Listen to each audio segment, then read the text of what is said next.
Enah wis tahu lur, kalau mimpiku jadi pengasuh panda wis buyar. Gaji 480 juta, sekarang cuma jadi angan-angan.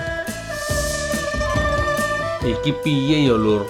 Soale tetangga di kampung taunya aku bakal jadi miliarder. Lur, aku gimana ya lur ya? Kurang opo aku lur?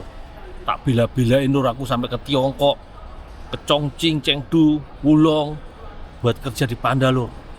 Ke sana, ternyata lur gak diterima. Katanya cuma volunteer tok.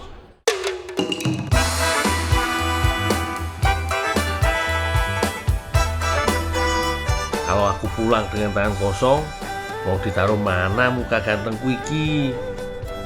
Akhirnya aku memutuskan buat lanjut ke Hong Kong. Soalnya banyak yang bilang Hong Kong punya komunitas besar para pekerja Indonesia. Siapa tahu di sana ada peluang bagus dapat banyak cuan.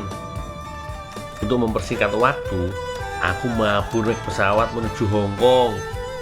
Doain perjalananku lancar ya lur.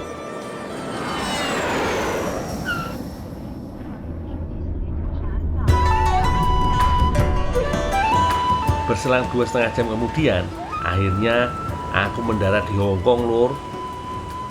Kedatanganku langsung disambut hujan rintik-rintik. Tapi rapopo, katanya sih hujan pertanda baik, rezeki melimpah. Semoga di sini rezekiku malah berkali-kali lipat ya lur. Lur, aku udah sampai Hong Kong nih lur. Di sini lebih ramai dari Tiongkok daratan lur. Jadi tinggi juga sama, tapi di sini lebih padat dan jalanan juga lebih padat lebih ramai. Ini ada tramnya, lalu lalang, kendaraan-kendaraan juga padat. Tapi klasik lur, Hong Kong ini lur. Banyak ya lur ya. Aku bisa dapat kerja di Hong Kong, aku bisa ngumpulin cuan lur. Langsung kerasa yo beda suasana Hong Kong sama di Tiongkok kemarin. Hong Kong lebih padat dengan gedung-gedung yang tinggi. Gak heran, soalnya kota ini emang dikenal sebagai salah satu pusat bisnis dan keuangan terbesar di Asia. Katanya sih gajinya juga lebih gede lur. Tak cari info kerjaan dulu yo. Kabarnya sih para pekerja Indonesia banyak berkumpul di Victoria Harbour. Semoga ada jalan keluar dari rasa keputusasaanku iki yo. Dari pusat kota, aku masih harus nyebrang ke pulau seberang. Sebenarnya ada beberapa pilihan transportasi, mulai dari MTR, bus, sampai ferry. Tapi kali ini aku pilih naik ferry aja. Tiketnya murah lur, cuma sekitar $5 Hong Kong atau kira-kira 11 ribuan rupiah aja. Perjalanannya juga lama, sekitar 8-10 menit aja. Praktis dan ekonomis yo. Penyeberangan feri dibuka setiap hari, kecuali pas ada angin kencang karena badai tropis. Layanan feri bisa mengalami penundaan atau bahkan dihentikan sementara demi keselamatan.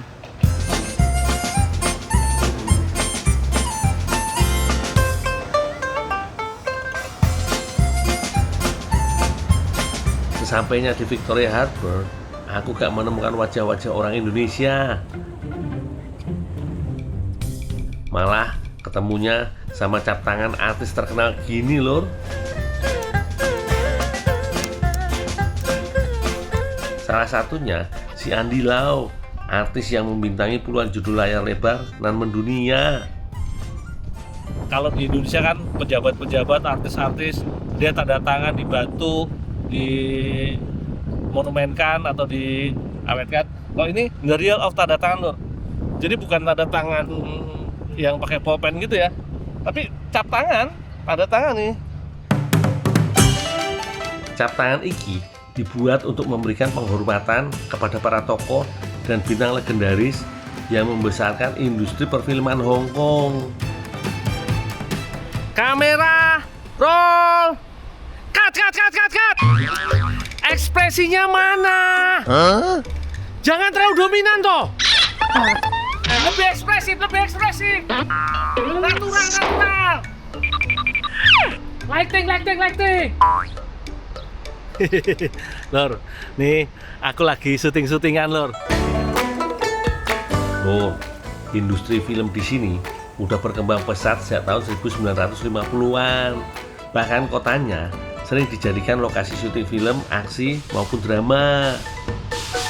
Pantes aja yo, baru lihat kotanya langsung berasa kayak lagi masuk ke dalam film. Jangan dimai, naikin. Kaku amat sih.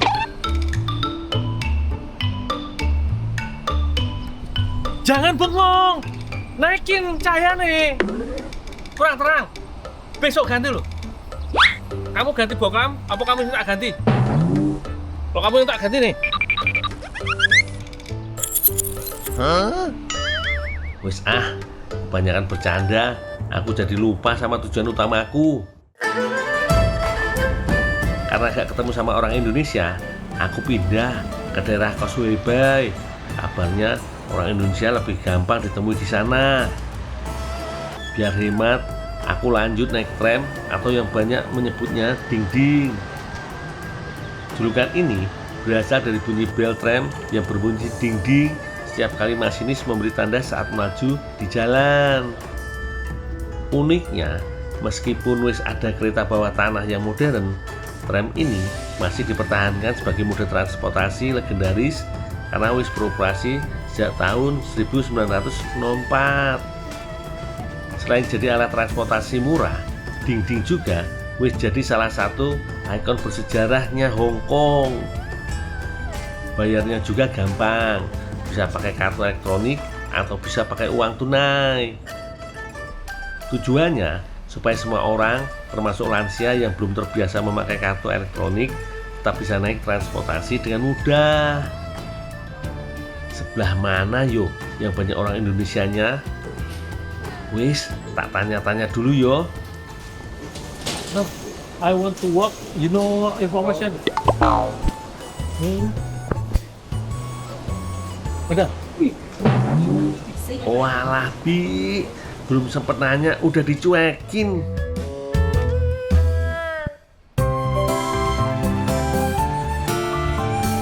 Excuse me, I want to work, do you know information?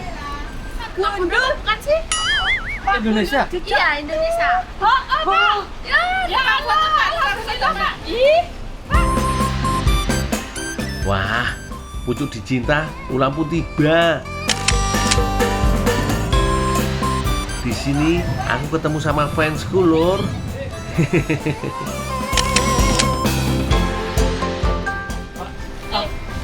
Beli informasi lah.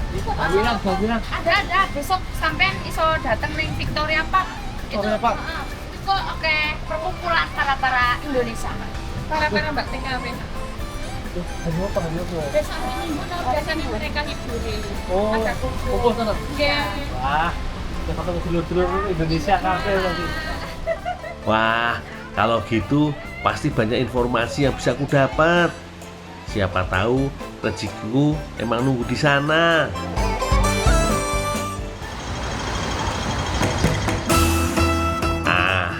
Info sementara sudah ku dapat loh. Saiki waktunya memanjakan perut dulu yo. Tuh, lepot apa tuh?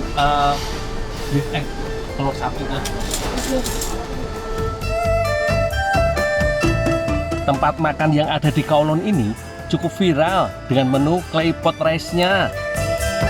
Yang bikin spesial, tiap satu porsi nasi dimasak satu persatu menggunakan mangkuk tanah liat atau claypot.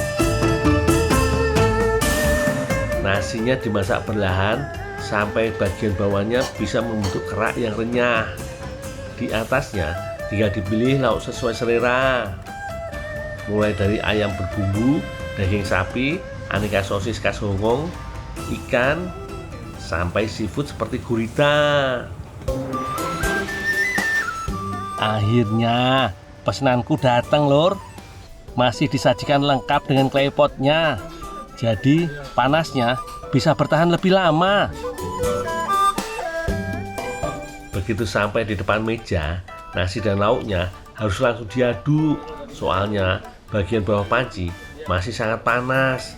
Kalau didiamkan terlalu lama, keraknya bisa makin gosong.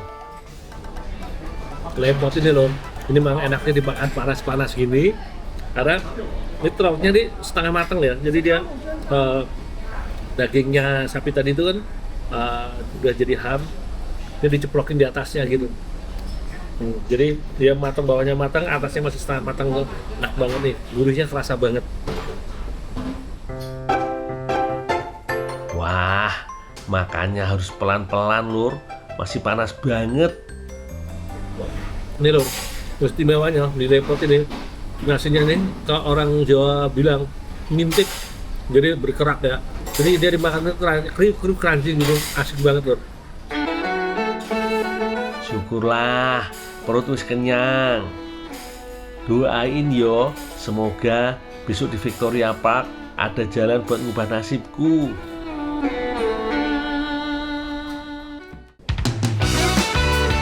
Lor, habis nyobain claypot rice khas Hong Kong, aku jadi ingat satu pengalaman yang gak kalah seru. Waktu itu, aku pernah ikut bikin inovasi ronde pelangi isi bakpao. Habis iklan, kita nostalgia bareng ya lor.